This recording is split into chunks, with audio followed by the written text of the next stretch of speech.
Ako po si Daisy Lacanlale ng Pampanga. Panahon po ng pandemic nang matuklasan ko ang video sa YouTube kung paano nabuksan ang aking diwa at nalaman ang katotohanan. Panoorin po natin ang video na to ng Mensahero ng Silangan.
Masayang bati mga Ophirians. Maraming salamat sa mga sumusuporta sa ating channel. Kami ay natutuwa dahil sa loob ng maiksing panahon, umabot na po tayo sa mahigit 5,000 subscribers. Dahil naandyan kayo, kami ay magpapatuloy na maghatid ng makatotohanang paglalahad. Sa pamamagitan ng introductory video na ito, formal naming binubuksan ang serye tungkol sa isang napaka-kontrobersyal na paksa na nananatiling misteryo sa loob ng maraming siglo. Samahan niyo po kami at iikutin natin ang mundo at sama-sama nating tuklasin ang pinakamisteryosong mga ilog sa kasaysayan ng sangkatauhan. Ito ang Rivers of Genesis. Taliwas sa inaakusa sa atin, hindi po tayo nangungopya ng ibang video at yan ay nakikita nyo sa mga nilalaman ng ating mga naunang serye. Ang buong serye ng Rivers of Genesis ay may saligang pundasyon. Ito ay si Prophet Isaiah na nagbigay ng pinakamahalagang patnubay upang matukoy at mailahad ang Rivers of Genesis. Ang video na ito ay naglalaman ng mga paunang patnubay upang hindi tayo maligaw sa paglalakbay. Huwag po kayong mag-alala dahil ginawa namin itong simple at madaling maintindihan. Matapos naming himayin at tingnan ang kabuuan ng mga compiled materials na gagawa natin ng video, kapansin-pansin na ang mga Rivers of Eden ay may malaking kaugnayan sa kaganapan ng mga propesiya na magaganap sa mga huling araw. Magbibigay po kami ng mga halimbawa upang maramdaman natin ang tunay na kahalagahan ng Rivers of Eden. Ang unang halimbawa ay matatagpuan sa Daniel chapter 10 verse 4. And in the 24th day of the first month, as I was by the side of the great river which is Hiddekel, I looked up, and there before me was a man dressed in linen, with a belt of fine gold from Uphaz around his waist. Mag-focus lang muna tayo sa lugar kung nasaan si Daniel noong nakita niya ang kanyang vision. Siya ay nasa pangpang ng Hiddekel. Itong Hiddekel, kung saan nagkaroon ng vision si Daniel, ay ang sinasabi sa Revelation 16:12 na matutuyo upang bigyan ng daan ang three kings from the east. Nasusulat sa Revelation chapter 16 verse 12, and the sixth angel poured out his vial upon the great river Euphrates, and the water thereof was dried up, that the way of the kings of the east might be prepared. Ipapaliwanag namin pagdating sa talakayan, paanong ang Hiddekel ay naging Euphrates sa maraming Bible versions.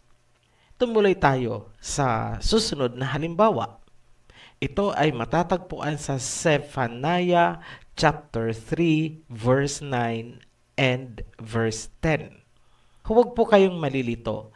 Itong mga talata na aming ibinibigay ay mga pagpapatunay na mahalagang alamin natin ang lokasyon ng mga rivers of Eden bilang mga Hebreo. Nasusulat, "For at the time I will change the speech of the peoples to a pure speech, that all of them may call upon the name of the Almighty Father and serve Him with same or one accord. From beyond the rivers of Cush, my worshippers, my scattered people will bring me offerings." Kung tutuloy po tayo sa verse 12, nasusulat, "But I will live within you, the meek and humble, the remnant of Israel will trust in the name of the Almighty Father." Ang talata na yan ay may binabanggit na river. Patutunayan natin sa ating series na itong sinasabing rivers of Cush sa talata ay bahagi ng isang river of Eden.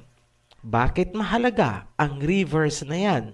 Dahil ang sabi ng Panginoon ay naandyan daw ang kanyang mga tao, my people.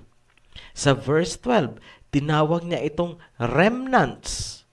So, ibig sabihin ng remnants of Israel, ang ibig pong sabihin ay mga natitirang mga Israelita. At nasaan sila?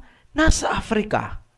Sa mga napanood at nasubaybayan ang mga pinagdaanan ng mga Hebreo, alam na nila na ang mga taong ito na nasa Africa ngayon ay mga natitira mula noong bumagsak ang Jerusalem na sinundan ng transatlantic slave trade. Sa mga hindi nakakaalam, inirekomenda namin or ini-advise namin na panoorin ninyo ang mga naunang video upang inyong maintindihan yung mga pinagdaanan ng mga Hebreo at nang kayo ay makarelate din dito sa mga video na aming inilalabas. Pangatlong halimbawa, bakit mahalagang alamin ang rivers of Eden ay nasusulat sa 1 Kings chapter 1 verse 38.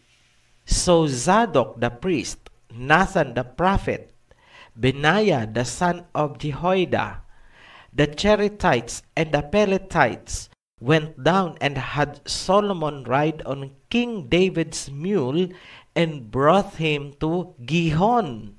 Zadok the priest then took the horn of oil from the tent and anointed Solomon." Analyze natin ang talata na yan. Si Solomon ay isinakay sa isang mule at sila ay bumaba papuntang Gihon kung saan na-anoint si Solomon bilang hari ng Israel. Saan po siya isinakay? Sa mule. Ano po ba ang mule? Isa po itong donkey o parang kabayo. Hayaan na lang po natin kung anong classification niya sa zoology. Ang importante, hindi yan submarine, hindi yan balyena upang dalhin si King Solomon sa bottom of the ocean. Yun po ang napakahalaga doon. Maliwanag po na si King Solomon ay isinakay sa mule at siya ay bumaba papunta sa Gihon. Sa makatuwid, ang Gihon po ay wala sa ilalim ng ocean. It is not in the bottom of the ocean. Bakit? Hindi naman po siguro marunong sumisid ang mule at kung nasa bottom of the ocean, malamang nalunod si King Solomon. Ganun lang po kasimple, i-analyze yan. Huwag po tayong basta-basta na lang naniniwala sa kung ano-anong sabi-sabi. Tingnan natin kung ano ang nasusulat sa Biblia. Dahil sa may kunting kalaliman ang mga susunod nating video, hinihiling namin sa inyo na maging bukas sana ang inyong isipan at panandali ang itabi muna kung ano man ang inyong mga nalalaman o pinaniniwalaan. Yan lang ang natatanging paraan para mabigyang laya ang inyong isipan na unawain ang nilalaman ng mga susunod na video. Umabot ng napakaraming siglo bago natukoy ang mga rivers of Genesis. Ito ay dahil hindi nila naintindihan ang Genesis. Simulan natin sa pamamagitan ng isang turnkey question. Itanong niyo po sa inyong sarili para may kunti tayong audience participation. Kung may papel po kayo dyan at ballpen, mas maganda po isulat nyo ang tanong na ito. Para kahit papano ay medyo may panggising tayo. So kung naka-ready na, ito na po yung tanong. What is a river? Sa Tagalog, ano ang ilog? Marahil natatawa kayo at naiinis dahil sa tanong na yan. Yan po ay pabirong tanong, pero yan po ay seryosong tanong. Bakit seryoso? Dahil yan ang naging stumbling block ng mga researchers. Ibig sabihin, yung unang hakbang sa research na tinatawag nating statement of the problem or stating the research question sa thesis writing ay dapat maisulat mo o mailagay mo kung ano ba talaga yung hinahanap mo. At dahil hindi properly defined ang nais nilang i-research, kaya ito ay agad na naging stumbling block. Unang hakbang pa lang, stumbling block agad. Ipinagpalagay kasi nila na ang river ng Genesis ay yung ordinaryong ilog na kanilang nakikita. May dumadaloy na tubig, may mga bangka, may mga naliligong tao, may naglalabas siguro sa pangpang, ganong eksena ang naglalaro sa kanilang isipan. Ngunit hindi po ganon. Talagang hindi nila matatagpuan ang kanilang hinahanap kahit gumamit pa sila ng kung ano-anong mga satellite GPS na yan at kung ano-ano pang high-tech equipment at kung ano-ano pang pag-aaral ng mga Hebrew language, hindi po nila matatagpuan. At bakit? Dahil hindi nila natumbok kung ano talaga ang dapat hanapin. Maybe it was not revealed to them for whatever reasons we do not know. Sagutin natin ang tanong gamit ang dalawang approach. Una ay base sa science at ang pangalawa ay ayon sa Biblia. Pagtutugmain natin ang mga sagot. Ayon sa science, kung naaalala pa natin ang ating elementary days, simpleng science lang po ito, hindi po tayo mag-ano ng geology na malalim. Simpleng science lang po, yung tayo ay nasa elementary pa. Kung ating naaalala yun, ang river system ay may tatlong bahagi. Ano yung una? Ito yung source o kaya minsan tinatawag itong headwater. Minsan tinatawag na tributaries. Sa simpleng pananaw, ito ay mga natural na istruktura na naglilikom o nag-iipon at naglalabas ng tubig. Ang istruktura na ito din ang nagsisilbing storage or imbakan ng reserbang tubig na nakahanda sakaling biglang tumaas ang pangangailangan ng tubig dulot ng mainit na klima o panahon. Ang storage na ito ay tinatawag na natural water towers, kung saan ang tubig ay nakaimbak sa pormang yelo, snow, o kaya glaciers. Ito ay matatagpuan sa mga matataas na parte ng bundok gaya ng Himalayas. So, dumako tayo sa pangalawang parte. Ang pangalawang parte ay tinatawag na channels or distribution networks. Sa Tagalog, ito ay yung padaluyan ng tubig mula sa kanyang source. Ito ay maikukumpara sa mga naglalakihang tubo na nanggagaling sa main tank o reservoir ng malalaking syudad. Ang iba ay nakalubog sa ilalim ng lupa at ang iba naman ay makikita natin sa ibabaw. So, yan po ay para lang ma-imagine natin kung ano itong distribution channels. Kaya ginamit natin bilang halimbawa yung nasa city dahil yun ang alam natin. Sa natural naman na forma o natural form, ang distribution network ay matatagpuan din sa ilalim ng lupa na tinatawag na subterranean channels. Kasama dito ang mga tunnel at kuweba kung saan dumadaloy ang tubig. Isang popular na halimbawa dyan ay ang underground river ng Palawan na itinuturing na isa sa wonders of nature. Sa bansang Russia naman, meron silang Orda Cave. Itong Orda Cave na ito ay kinoconsider na parang gypsum cave. Ang tubig dyan ay napakalinaw. Dadaanan po natin yan pag-discuss natin ng mga rivers of Genesis dahil yan ay parte ng isang river ng Genesis. Isa pang example, ito yung pinakamalaking underground river sa buong mundo. Ito yung Sistema Sac-Acton na matatagpuan sa Quintana Roo, Mexico. May mga daluyan din na hindi gaanong napapansin gaya ng mga aquifer na nasa ilalim din ng lupa. May isa pang channel na ordinaryong alam natin. Ito na yung pinaka-common. Ito yung mga ilog, mga sapa, yun. Tapos gagawaan ng dam at iipunin ang tubig. Tapos yun ang padadaluyin papunta sa mga palayan o kaya papunta sa ating water system. Kagaya ng Nawasa, ganyan.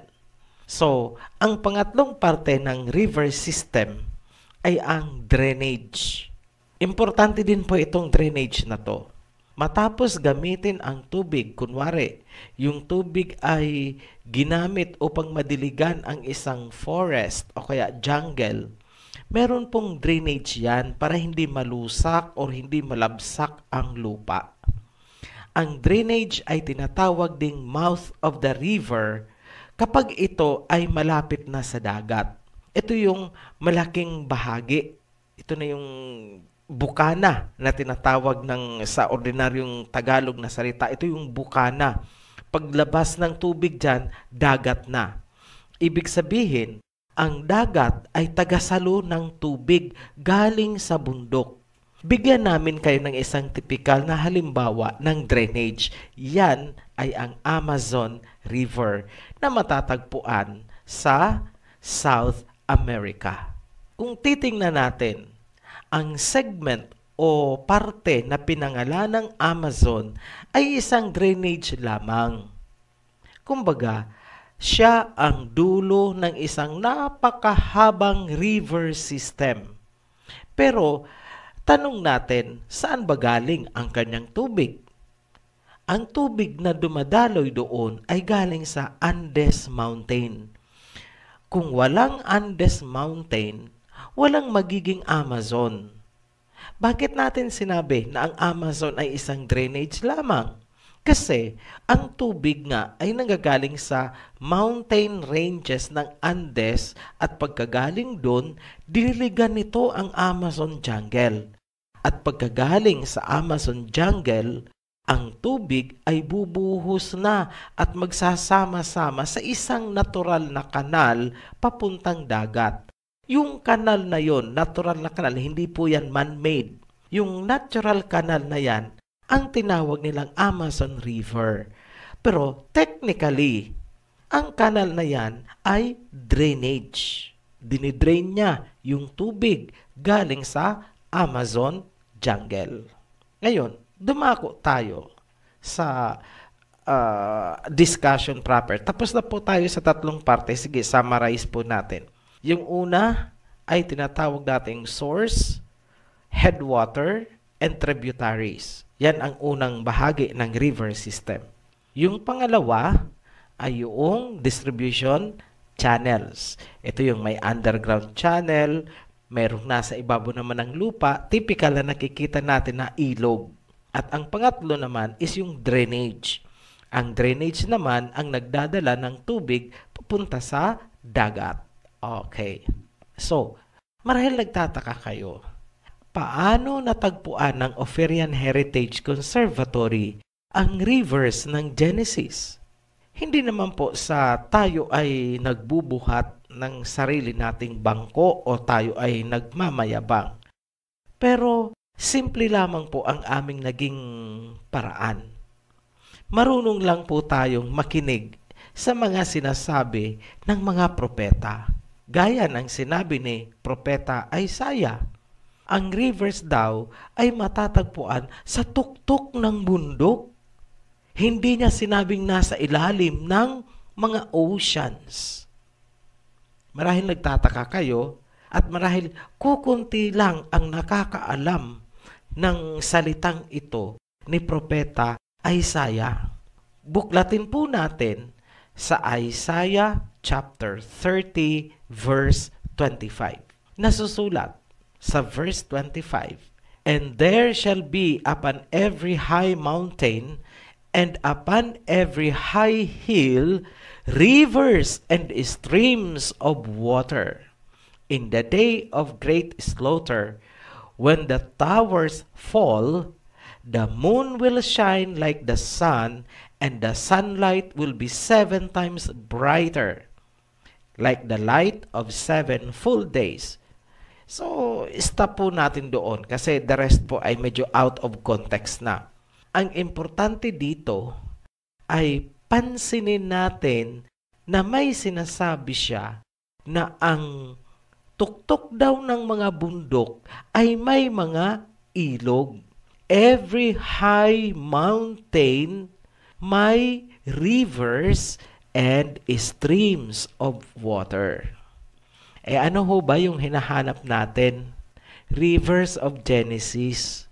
Saan mo hahanapin yan? Tanungin mo si Prophet Isaiah. Isasagot niya sa'yo, tumingala ka sa tuktok ng bundok na andun yan. Alam namin, this is again a hard pill to swallow. Hindi ito kayang lunukin ng maraming tao. Maraming hindi ito tatanggapin. Kung alam nila ito, sana noon pa natukoy ang rivers of Genesis. Dahil kapag sinunod mo itong sinasabi ni Prophet Isaiah, napakadali mong ma-identify, ay eto pala yun. Number 1 branch ito. Number 2 branch ay andito. Number 3 ay eto. Ay number 4, pahalang pala siya. Yan ay kung susundin mo si Prophet Isaiah. Pero kung hindi, maliligaw ka talaga at ikaw ay lulusong sa ilalim ng Indian Ocean. Himayin natin ang talata. Ang verse 23 hanggang 24, sa bungad ng talata ay naglalarawan ng magandang ecology or environment. Sa verse 25, nilalarawan niya na mayroong rivers and streams sa tuktok ng bawat matataas na bundok. Hindi muna natin ipapaliwanag kung ano ba itong slaughter. Dahil yan po nga ay, kagaya ng nasabi na natin, out of context sa kasalukuyang topic. Mag-focus lang muna tayo sa environment na inilarawan ni Prophet Isaiah. Kung tatanungin natin ang mga environmentalist kung ano ang pagkaintindi nila dito sa talata na ito, alam na alam agad nila ang kasagutan kung ano itong towers na babagsak dahil sa pag-init ng araw. Yan ang mga nakaimbak na tubig sa pormang yelo. Nasa tuktok po yan ng bundok at yan ay malulusaw or nalulusaw kapag uminit ang araw o kaya biglang uminit ang panahon dahil sa tinatawag nating climate change. At pag bumagsak ang mga yelo na yan, gumuho at yan ay natunaw, bubuhos ang tubig papunta sa mga lupain na nasa ibaba ng bundok. Yan po ang dinidescribe ni Prophet Isaiah. Klarado na ang gigantic mountains ay mga geologic structures na naglilikom o nag-iipon ng tubig galing sa atmosphere. Ang ibang tubig ay nakaimbak sa pormang yelo at ang iba naman ay diretsong nagiging tubig na. Yan ay naiipon sa shoulders at saka sa slopes ng bundok pababa hanggang sa maging ilog doon sa pinakamababang parte. At yun ang nakikita natin. Ngunit, bihira ang nakakapansin o nagbibigay ng halaga na ang mountain itself ay part of the river. And actually, the mountains, itong hilerang mountains na ito, is the mother river actually. So, pag nakakita ka ngayon, halimbawa nag-Google search ka, makikita mo kaagad yan, parang ugat yan ng yung daluyan ng dugo sa katawan ng tao. May makikita kang medyo nasa ibabaw, makakapa mo, pumipintig pa, parang yung pulso, parang ganun. May mga fountains of water tayo, parang ganun siya. Ang iba naman ay hindi mo makikita, parang biglang nawala, pero actually nasa ilalim ng lupa. Parang ganun lang po, kasimple, intindihin itong rivers of Genesis. Ngayon, ano naman ang kahalagahan ng rivers of Genesis? Ito yung naghahatid ng mga tubig sa mga kontinente. Yung mga bansa na dinadaanan ng river system na yan ay nakaasa para sa kanilang pangangailangan ng tubig dyan sa mga bundok na yan. Yan po ang tinutukoy na rivers of Genesis. So, bigyan po namin kayo ng isang halimbawa lang dito kasi magbibigay naman tayo ng maraming detalye at hindi mo na agad tayo magbibigay ng detalye na marami ngayon kasi baka mamaya, alam nyo na, unahan na naman tayo at sasabihin tayo na naman ang nangopya. Hindi po tayo nangongopya. Tayo po ang original nito. Itong idea na to is original ng Ophirian Heritage Conservatory. Wala po kayong makukuhang libro na nagsasabi na ang rivers of Genesis ay nasa tuktok ng bundok at ito ay ang mga hilera ng bundok. Wala po. It's only Ophirian Heritage kasi tayo po ay bumase sa salita ni Prophet Isaiah. So, ipakita po natin ng isang example dito. Itong Tibet Water Tower. So, try nyo po kung may access po kayo sa Google, i-search lang po ninyo, Tibet Water Tower. Ang lalabas po ay ito, the Water Tower of Asia. Ibig sabihin, hindi iisang bansa ang umaasa dyan sa water tower na yan. Maraming bansa kasi Asia. So, yan po ang isang parte pa lang po yan ng isang sanga ng river of Genesis. Maraming teorya tayong nakita tungkol sa rivers of Eden. Ngunit walang sumunod sa sinabi ni Prophet Isaiah. Kaya ano po ang resulta? May napunta sa planet Mars. Yan po, sa planet Mars na lang para walang magalit sa atin. Sa totoo lang, kung marunong tayong makinig sa mga propeta, kusang dumarating ang mga impormasyon na kailangan natin. Hindi po tayo mahihirapan sa paghahanap. Revelation after revelation comes cascading. Ngayon, nailatag na natin ang fundamental principles. Ang susunod na mga paglalahad natin ay detalyadong talakayan. Iisa-isahin po natin ang 4 na sanga ng rivers of Eden. Ang 3 ay direktang nanggagaling sa North Pole, papuntang South Pole. Ang isa, natatanging nag-iisa, ay yung hidikal na pahalang po siya. Siya ay nanggagaling sa silangan, papuntang kanluran, tinutumbok niya ang ancient Assyrian Empire tulad ng nasusulat sa Biblia. Eksaktong-eksakto po yan pag ipinakita namin sa inyo ang plotting. At kung luluobin na ma-reveal sa atin ang impormasyon, ilalahad na rin natin sa pinakadulo bilang konklusyon ng serye matapos yung 4 na branches. Ilalahad natin ang lokasyon ng Mount Zion, the great city of the King of Kings. Nakapredict din po yan. Lahat po yan ay sama-sama nating tutunghayan sa pagpapatuloy ng ating serye na pinamagatang Rivers of Genesis. Samahan nyo kami sa aming pagbabalik. Huwag kalilimutang mag-subscribe at i-share ang ating mga videos.